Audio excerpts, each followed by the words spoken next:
Hey guys, it's Monica at Academic Phoenix Plus, and welcome to another tutorial. This is a subscriber request, and it's an introduction to rigging. So I'm going to be showing you how to rig a FK, which stands for forward kinematics, and you can use this on tails and spines and some other things. But this is just an introduction on how to create joints, controllers, and then constrain them. All right, so theoretically you should know a little bit about rigging by now, but just in case, here we go. First we need is mesh. So let's go ahead and create something like this. Very simple. It's going to be a nice little cylinder. No big deal. And when it's going, if you want it to bend, you really need to make sure that it has enough geometry. So I'm going to go into my polygons. I'm going to reduce my cap to 0 just because I don't like seeing all those triangles, and then just give myself some mesh. So that should be good for now. Let's go ahead and center the pivot. Delete the history, freeze the transformations, and we'll just call this, I'm just going to call it tail geo, because at the end I'm going to animate it so that you guys can see it's going to look a little bit like a tail. Cool. All right, let's go ahead and go to the front view, and this is under rigging. So let's go under rigging. Let's go to skeleton, create joints, and just to make sure, I'm going to reset my tool. Now, when we're talking about joints, it is important to make sure that you're aware that when you click, the closer you are, the smaller the joint, the further away it's going to make a bigger joint, right? I'm going to press enter, and I'm not a big fan of that. I like to keep my joints consistent, so I'm going to delete that. So what I'm going to do is go to skeleton, create joints, and I'm going to copy this value 0.5 and then paste it here. So what that means is that no matter where I go, no matter how far I am, my joints are going to be the same radius, which is what I want. So I'm going to press enter and delete that. The second thing you want to make sure is that you are in some sort of orthographic view. You don't want to go ahead and start clicking around here because the results can be extremely unpredictable. So as you can see here, it just doesn't look right. So make sure you are in the front or side view, and I'm going to just put what I call the root joint at the bottom. Then holding down shift, I'm going to click, and I'm just following the units here as a reference. Click, and then press enter. It's hard to see, so up here at the top, you can click on this little guy. This is X-ray joints, and you'll be able to see the joints. All right, cool. So let's talk a little bit about joints. So I'm going to just kind of demonstrate to you. Close this. If I click a couple of them randomly. So joints, as you'll notice, is based on a child and parent relationship, which means that whatever happens to the main joint affects everything else. And then this is considered the child. And now this is a parent to this one. So you'll see that I can always point to it. So whatever happens, and that's why it's called a joint chain. Whatever happens to one joint affects the other one, which affects the other one. Another thing you'll notice is that it does, if you look closely, it has almost like its own little manipulator, kind of like over here, like its own coordinate system. And you also notice that X is always pointing towards the child. So as you'll see here, the parent is pointing to the child, so on and so forth. So this is really important when it comes to rigging. The last one, you'll notice that it doesn't really matter because it's not pointing to a child, it's by itself, and its purpose is mostly to tell this one where to aim. So this one really doesn't have much of an effect. I can rotate it, and I can move it around, but the rotation doesn't really impact it. However, it impacts this if I rotate it. I can have rotation information, and you can translate. And if you hold down D as if it were moving a pivot point, you can move a joint without affecting all the other ones. So if you need to place anything, you can always hold down D and then move it around. The current change that we're going to be working on is just going straight, which is easier. We are not going to need to move it, but if I was going to move things around, it's really important that I make sure that that red line is always pointing to the child. So what I can do is go over here, and I always delete. If you freeze the transformations, you'll notice that the rotation disappears, but you'll also notice that translate remains. That's actually very important information here. It will not go away. So it's really important that you remember that this is actually, it tells you where the joint is in comparison to the other one. So if you take a look at this one, you'll notice that the unit is really close to If I want to, I can just snap, get it really close to here. And if I just kind of X middle mouse and snap, there you go. So we're 3 units in, and you'll notice that this says 3 units and then zeros and pretty close to zeros. Obviously they're not 0, 0. So this one is based on this location and so on and so forth. So you will never be able to freeze the transformations and expect that to disappear. This is a problem when it comes to controllers. So, so you never animate using the joint. That's what the controllers are for. Going back to this, notice that the X's are not pointing to the right direction. So what we're going to go do is go to skeleton and orient, and that will orient the joints to be, once again, pointing towards the child. And that is the correct way to have joints. All right, so that was a crash course onto that. Let's go ahead and work on what we have. Again, I'm going to click on this. So if you wanted to, you could go into the radius and kind of reduce or increase the size right here. So again, selecting this, middle mouse and drag. Now notice that it only impacts one. So if you wanted to, for all of them to impact it, you have to select all of them. And then you can go ahead and control the radius if you wanted to. I was okay with this one, but if you wanted to, you can go a little lower. Maybe I'll just go to 0.3. Pink. There we go. All right, so to get this to work, what we need to do is select all of them and then the mesh. So again, we really need to select all of them. So unfortunately, you can't click and drag. It will only select the parent. So let's go ahead and select every single one of them. And then shift select the geometry. And we're going to go to skin, bind skin. I do like to go to the options, reset my settings, and bind. Don't worry about those right now. The only thing we really want to focus on is how you can create a skeleton and bind it. All right, rainbow equals good. So that means that it's now binded. So if I take this joint and start rotating it, you're going to notice that it works. So this is perfect. Now, of course, like I mentioned before, the animators should not be animating the joints. We need to create controllers. And another thing is we also have to start labeling things. So this is my tail geo and these are my joints. So I need to relabel. Select the main joint one. Let's go to modify, search, and replace. So instead of calling it joint with a lower j, joint, I'm going to call this tail underscore joint, or J and T for joint. And then replace. And there you go. It automatically replaces all of them. Tail underscore J and T for joint, and then 1, 2, 3, 4, 5. Perfect. Let's go ahead and create our controllers now. We can create a circle, which is going to be my root joint. So I'm going to call this my root controller. Then I can duplicate this, and it's V, middle mouse, and snap to the center joint. And maybe just make this a little bit smaller. Duplicate, V, middle mouse, and snap. You can move it yourself if you want to. So for example, if I duplicate again, you can move this. If you hold down V, it's not going to snap. But if you middle mouse, if you drag it around, you'll notice that it will snap. But I go V, middle mouse, and snap to the location in the center of that grid, of that joint. And then this one. The important thing is that the joints are inside the mesh. You really don't want it to be outside of the mesh. So in this case, this might cause me problems because it's actually outside the mesh. So I'm going to hold down D and it's going to impact it. So it still has influence, which is fine as a root joint, but just remember that you might want to make sure everything's okay. All right, let's grab these guys and I'm going to replace their names. I'm going to go to modify, search, and replace. And instead of root, I'm going to call this tail control. There you go, replace. And there you go. Now we have root, control 1, 2, and 3. Okay, so next we want to make sure that the children and the controllers are doing the same thing. So that means that if I move the root control, all the other controllers should go with it. So what I'm going to do is select the tail, middle mouse and drag it onto the root, open up this plus sign, grab number 2, middle mouse and drag it there.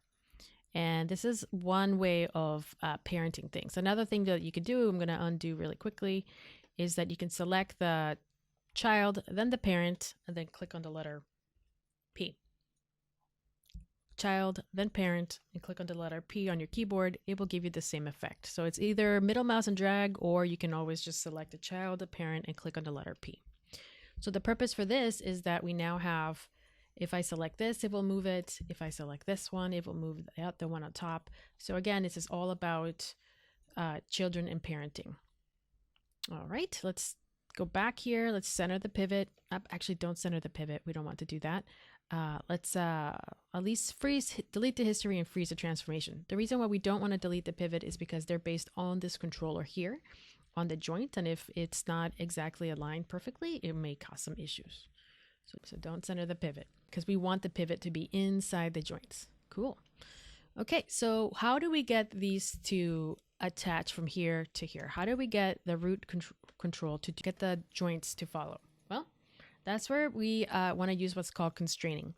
Now, some people put the tail control and parent it to the root control, but that causes certain issues. One of them is that you really want to keep the joints by themselves. If the controllers get ruined, that's okay. We can always replace them. But if the joints get ruined, something happens to them, then we're really in trouble because that ruins the whole skeleton. So we want to make sure that the influence and the animation only happens in this controller.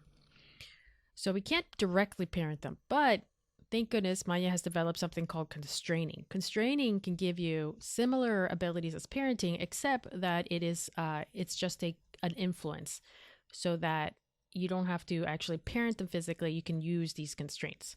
So how it works is that, let's say, for example, I'm going to select the root, then the tail, constraint, and then just go to the parent. I like to go to the options just to make sure maintain offset is on. I click add. So now what's going to happen is when I click on this, it's going to move the parent joint, right? The main joint. And you'll also notice that a constraint chain has just been created between the tail joint and the root control. This is really important. That's the constraint. You'll also notice that the joint has blue on it. That means that it's got a constraint on it. But also notice that it does not have one for scale or visibility. If I translate the controller, it will also move the joint. And if I rotate it, it will move it. But if I scale it, it won't do anything to it, which is fine because I really don't want the animators to actually animate this. I don't want it to scale the controllers. I just want them to move it and rotate it.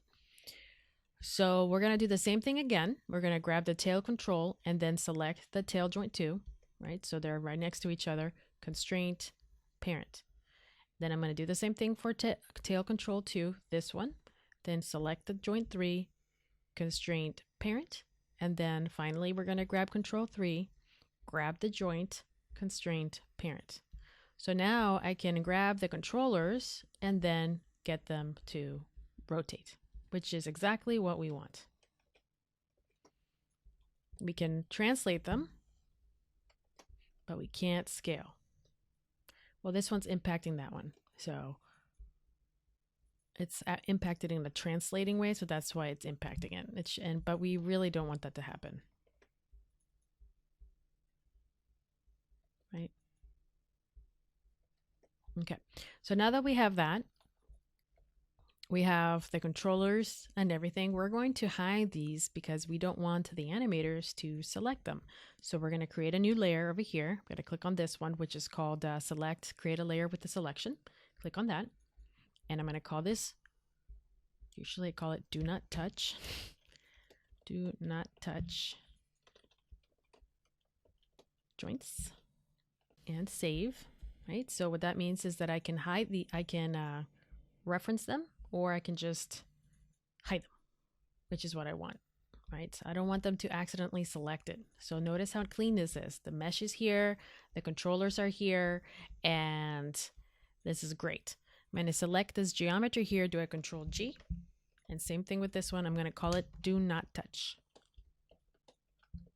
And the reason why is because I really don't want them to touch it, because this could really ruin the animation. All right, cool.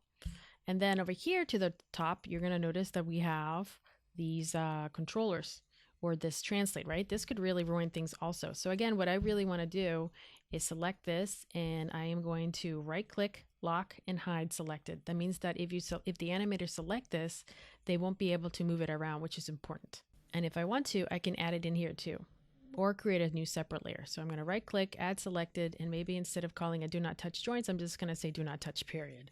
Do not touch, save. Oops.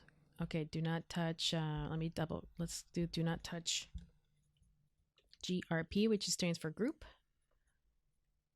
Add selected, and there we go. So now we know that they can't really grab it, they can't move them. It's really, really important. Well, they can still select it from here, but theoretically the group says do not touch it, don't touch it.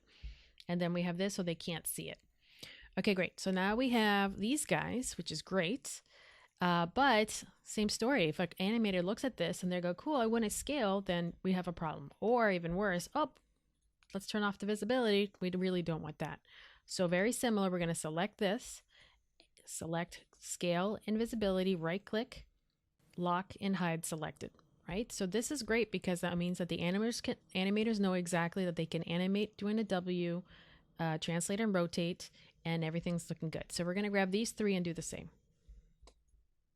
Select all this, right click, lock and hide selected. Okay, everybody, this is looking pretty good. We've got our controllers.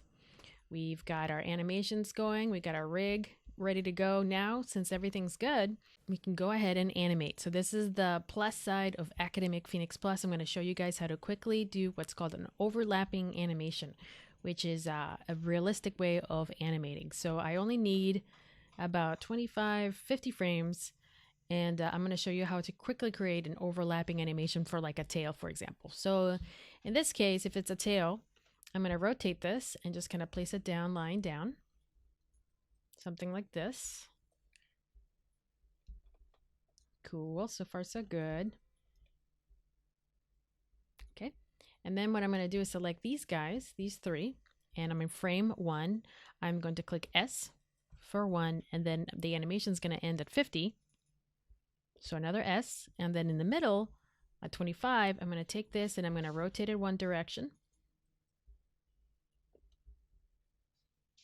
And then I'm going to rotate it back to frame 1, rotate it this direction.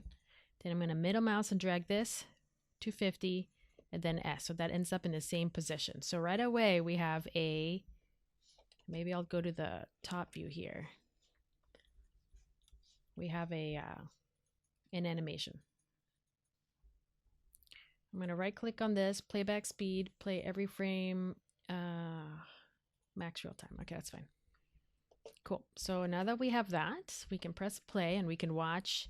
So notice that my animation kind of stops at 50, right? So I'm going to go ahead and take this and change it to 50 as well. So it just limits the time and then I can watch the animation. So there you go. It's going back and forth, a little slow. I can accelerate it, but this is a good place to start. All right, so next, what I want to do is select these guys, give myself a little bit more time. I'm going to double click here, which is going to give me the red bar, which means I've been selected. I'm going to grab this center piece and just move it 2 frames. So what that means is that this one is going to be in frame 1 and this animation starts in frame 3. Which is going to give me overlapping animation, which means that it's going to be a little bit, one is overlapping after the other. So then I'm going to grab the last one and do the same thing, double click, grab this 2 more times, 2 frames, and then we have what's called overlapping animation. So that means that one is a little heavier than the other. It's got a little bit of a lag, and this is actually very realistic. So I'm going to select these guys, all 3 of them. I'm going to double click and I'm going to crush them a little bit just because I feel like it's a little slow. So I'm going to shift select all the way up to here until I get my arrow. Then I can just bring this in to accelerate the timing. Then right click, snap. So let's see what we get now. So it's a little faster and you can see, whoops, that should end it at 36. Made it a lot faster now. Press play. And now I have an overlapping animation. And that's how you make a tail or a noodle, a flopping noodle. So, yep, I hope that was helpful. If you want to hide it, you can create a group just on the controller. So again, you can select this and then we can just call it controllers. And if you want to, you can say layers. Sometimes I'd like to add that in there. So if you want to, the animators can go in here and hit V, and then you can see the animation without the controllers. All right, that was a crash course into how to create a rigged object. We learned how to create joints, and then we also learned how to create controllers really quickly, and then also you could use constraints. And not only that, we also did an overlapping animation. So we learned a lot in this tutorial. Hopefully you guys found this helpful. I know that this is rigging and it can be a little bit challenging, but it's also extremely rewarding because you can just animate anything, which is awesome. All right, guys, thank you so much for listening. Let me know if you guys have any questions or comments. Feel free to leave them below. Don't forget to check out academicphoenixplus.com for free ebooks and free downloads and a lot more. All right, I will see you next time.